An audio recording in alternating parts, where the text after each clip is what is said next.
ஒரு fine day வந்து I got A repeated order from Nagercoil. ஒரு 2 ஆர்டர் கொடுத்தாரு, 3 ஆர்டர் கொடுத்தாரு. ஒரு கண்டினியூவாக 4வது ஆர்டர் வந்துடுச்சு. எனக்கு அதுக்கு மேலே ஏன்னா மித்தவங்களும் நாங்கள் தான் ஃபோன் பண்ணி நாங்கள் ஆர்டர் எடுப்போம், எல்லாத்தையும் ஆள் அனுப்பி ஆர்டர் எடுப்போம்.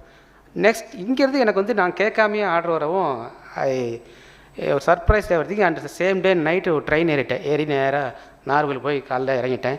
என்ன விஷயம் என்னென்னு இல்லை, நான் ரிப்பீட்டடாக ஆர்டர் வந்துகிட்டு இருக்குது, ரொம்ப சந்தோஷம். பட்டு என்ன நீங்கள் பார்த்தீங்க, என்ன நீங்கள் அதில் என்ன டிஃப்ரென்ஸ் பார்த்தீங்க? இல்லை என்னாச்சு, ரொம்ப வாங்கிட்டு போகிறாங்க, நம்ம பார்பெண்டர்ஸ் ஒரு கண்டினியூவாக கொடுத்தேன், ரொம்ப வளைக்கிறதுக்கு ஈஸியாக இருக்கிறாங்க. பார்பெண்டர் வந்து திரும்ப நம்ம பிராண்டை கேட்க ஆரம்பிச்சிட்டாரு.